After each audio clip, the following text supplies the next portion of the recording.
11h, non, du tout. 16h11.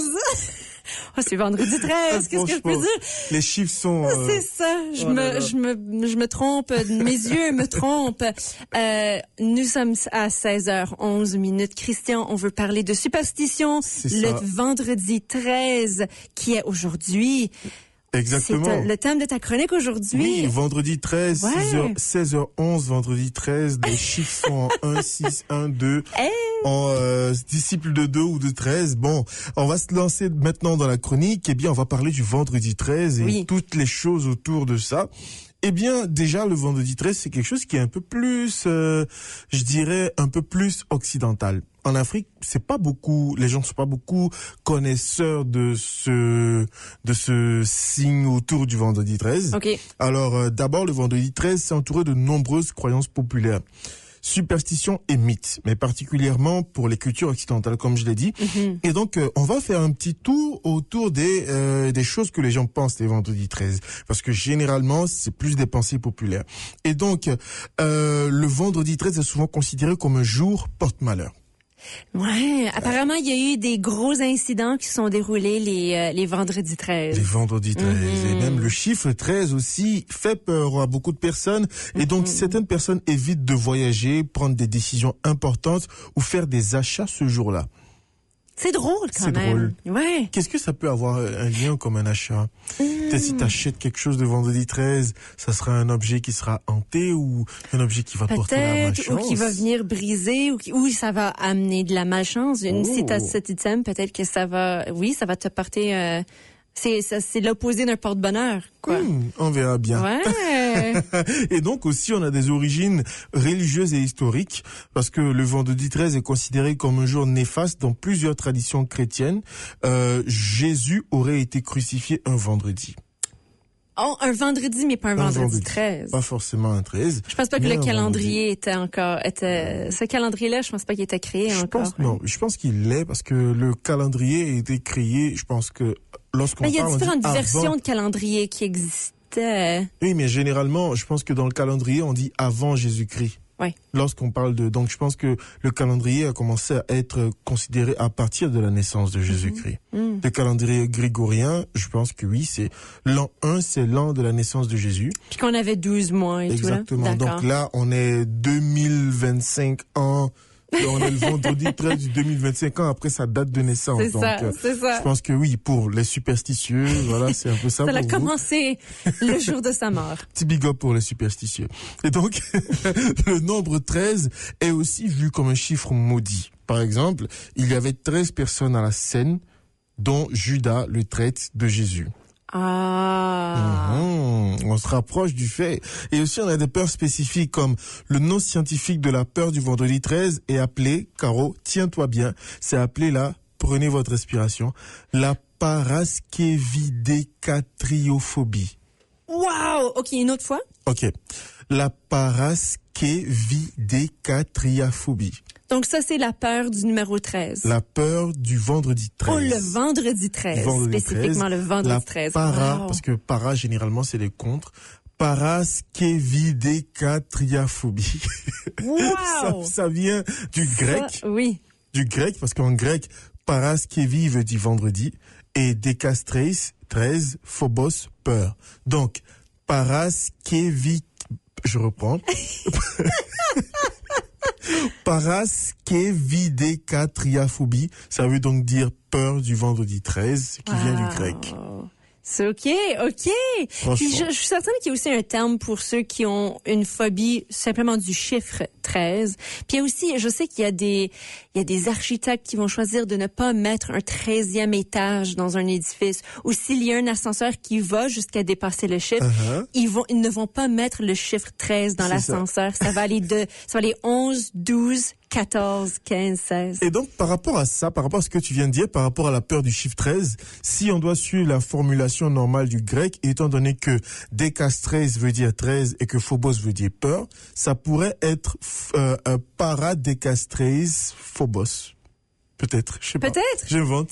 Ben, c'est logique. Oui, c'est des combinaisons. Peut-être qu'il y en a une qui marche, je sais pas. Voilà. Et donc, bizarrement, on a aussi des croyances positives pour le vendredi 13. Ouh. Oui, parce que c'est un jour de chance pour certains. Parce qu'en France, notamment, beaucoup associent le vendredi 13 à la chance. OK. Oui. Okay. Et moi, j'ai des affiliations en France. Donc, je vais plutôt me bombarder d'onctions positives pour j'aime cette idée-là. C'est ça, on va aller contre la croyance populaire. Et donc en particulier grâce aux campagnes de la française des jeux qui organise des super tirages de loto ce jour-là. Donc aujourd'hui, c'est pour ça. Super tirage de loto. Oui. Je vais pas encourager les gens à faire des jeux de hasard, mais pour ceux qui aiment déjà jouer à ça, je pense que c'est le jour précis pour ça. Et donc on a des occasions de jouer parce que beaucoup de gens achètent leurs billets de loterie et font des paris ou prennent des risques espérant que le vendredi 13 leur portera chance. Wow. Caro, aujourd'hui, je vais faire quelque chose de fou. OK. Je te promets que je vais aller prendre un ticket à 7-Eleven et je vais le gratter. Je l'ai jamais fait de ma vie. Mais on est vendredi 13, donc peut-être que ce sera ton porte-bonheur. Exactement. S'il y a un jour où il faut tenter la chance, c'est ça. Oui. Je te promets, si je gagne, t'auras... qu'est-ce que je peux t'acheter? Oh non, pas moi, gâte plutôt ta copine. Je vais le faire. Mais qu'est-ce que je pourrais t'acheter? Et pour que les auditeurs sachent que Christian a promis quelque chose à Caro. C'est le dernier jour de l'émission. Oui. Bah, si je gagne la loterie, oui. Bon, je sais pas. Dans tous les cas, je vais trouver. T'as le temps d'y penser. Je vais trouver si je gagne. C'est beau. Et donc c'est aussi, pour aller plus vite, on a des anecdotes et faits culturels. Il y a au moins un vendredi 13 chaque année. Pour répondre à ta question, oui. D'accord. Au moins un vendredi 13 chaque année. Et comme tu l'as dit, on a des hôtels et immeubles qui évitent le numéro 13 ou une chambre numéro 13. C'est pas partout, mais c'est plus chez les pays anglo-saxons. On a le cinéma et pop culture, le film Vendredi 13, qui a renforcé la réputation sinistre de la date. Wow. Et bien pour parler de ça, on a des films qui sont justement faits pour le vendredi 13, comme le film justement Vendredi 13, Friday the 13th, sorti en 1980, puis il y a eu une saga. Et bien dans ce film, on parle de jeunes moniteurs dans une colonie de vacances qui sont assassinés à un camp qui s'appelle le Crystal Lake. Et pourquoi le regarder? Parce que ce film a lancé l'un des tueurs les plus iconiques du cinéma d'horreur, Jason Voorhees, avec son masque de Rocky. C'est ça. Et il a donné lieu à de nombreux suites, remakes et crossovers et tout le reste. Aussi, on a des films d'horreur qu'on peut conseiller. Je sais pas si on peut conseiller, mais on peut conseiller pour la journée du vendredi 13. Si vous voulez vous faire peur le vendredi 13, eh bien, on a The Conjuring, par exemple, la saga. Oui, ça c'est un des films apparemment les plus épeurants. Exactement. The Conjuring, puis ça aussi, il y a une série de films là-dedans qui suit toujours le même couple qui font peur. Mais qui sont capables d'être en communication avec les esprits. Voilà, c'est un petit peu ça là. Ouais, ils viennent visiter des maisons hantées parce que la femme elle est capable de ressentir le Je pense que ça c'est plutôt une activité spéciale. La présence. Ouais. C'est vraiment épeurant. Ça, c'est un film d'horreur là que moi j'avais eu de la misère à regarder, mais c'était en même temps très bon. Donc j'ai pas envie, moi. Ouais. Bon, moi j'ai peur, j'ai pas envie. Je suis grand, gros, en forme, oui, mais j'ai peur des films d'horreur. Ouais. Je l'avoue, honnêtement, moi, je peux proposer un film qui est peut-être pas aussi horreur, mais qui est quand même intense et un peu épeurant. C'est The Sixth Sense. Oh! Ça, c'est quand même un film qui date, là. Je veux dire, c'est un film qui est sorti dans les années 90. Donc, si tu l'as jamais vu, vas-y, écoute ce film-là. Je pense dans ma vie, en tout et pour tous, j'ai regardé, peut-être 3 films d'horreur depuis que je suis né. Ah oui, lesquels? Les 3 films ont suffi pour me rassasier et ne plus jamais me donner envie de regarder des films d'horreur. J'étais petit, j'ai regardé Saw.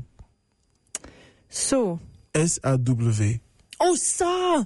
Oh, la marionnette, là, qui met des gens, qui emprisonne des gens dans une salle, puis ils doivent, oui, mais ça, c'est gory. Ça, c'est du sang. Oui, c'est de se faire la violence, Et en plus, j'étais petit, j'avais pas le droit de regarder. Non, je me suis faufilé pour le regarder. Et là, ça a failli gâcher mon enfance, ça. Ouais. Je te jure, j'en ai fait des cauchemars. Là, il y en a un deuxième, puis il y en a un troisième. Moi, quand je dis les trois, c'est les trois dont je parle. Oh, ça, c'est les trois. Oh, ben non, Christian, ça, c'est... OK, non. Il y a des meilleurs films que ça, des films d'horreur ou des films épeurants. Parce que ça, c'est plus film... Comment tu dis gore en français? Des films plus... C'est plus violent, sanglant. C'est ça ce que c'est. Avec de la maltraitance. Mais t'as des films d'horreur où c'est plus... C'est l'intensité, tu sais qu'il y a une présence d'un esprit quelque part. Puis, tu sais, il y a des moments de sursaut, mais il y a pas nécessairement de la violence ou du sang nécessairement. Et franchement, ça m'a brisé dans ce sens-là. Ça fait que moi et les films d'horreur, depuis mon enfance, je les évite. Lorsqu'on m'évite, ou dès qu'il me dit film d'horreur, non merci. Et non, je veux même pas entendre je connais de titres, je sais de quoi ça parle, mais j'ai jamais regardé du début jusqu'à la fin un film d'horreur en tant que tel pour me faire peur volontairement. Ce que tu as besoin de faire, c'est garder toutes les lumières allumées, avoir plein de snacks devant toi, puis aussitôt que tu finis le film, tu mets de la bonne musique ou tu fais jouer quelque chose qui te met de bonne humeur, puis là, ça t'aide à te remettre un peu dans ton rythme. Ou alors éviter de regarder un film d'horreur la nuit, le regarder le matin, toute la fenêtre ouverte. J'ai déjà fait ça une fois. Il y avait le film The Ring qui jouait à la télé. Le matin, drôlement, puis je me suis dit, OK, ça, c'est le seul temps où je vais me permettre de le regarder. Parce que tu sais que c'est pas, dans 2 heures après, il n'y a pas des fantômes qui vont commencer à courir dans la maison vu qu'il sera encore jour. C'est ça. OK, super. Puis là, t'as le reste de la journée pour t'amuser puis penser à autre chose. Relâcher la pression. Exactement. Parce que je finis de regarder un film comme ça, tu vas dormir, t'as l'impression que quelqu'un va ouvrir ta porte et te mettre dans des notes quelque part. Eh bien bon, et bien pour continuer, pour ça rapidement, pour terminer la chronique, on va parler aussi de American Horror Story, de Midnight Mass, de The Ritual. Le Midnight Massacre? Non, Midnight Mass? Yes. Ah, okay. Je pense en 2021 par Netflix. Ah, donc, d'accord. Je pense que c'est pas pareil que celui que tu penses. Ah, okay. Et on a Sinister en 2012, film d'horreur, Hérédité ou Hereditary en 2018 aussi, c'est un film d'horreur psychologique et tout le reste. Et donc c'est un peu ça, avec ça qu'on va terminer cette chronique sur le vendredi 13 et on vous souhaite un bon vendredi 13, on va pas vous souhaiter un vendredi 13 effrayant. Exactement. Utilisez le vendredi 13 comme votre journée porte-bonheur. Oui, moi c'est ce que je vais faire. Je vais combattre le vendredi 13 par le vendredi 13. Exactement. J'aime beaucoup cette idée-là. Merci beaucoup, Christian. On va maintenant faire les sports tout de suite après cette petite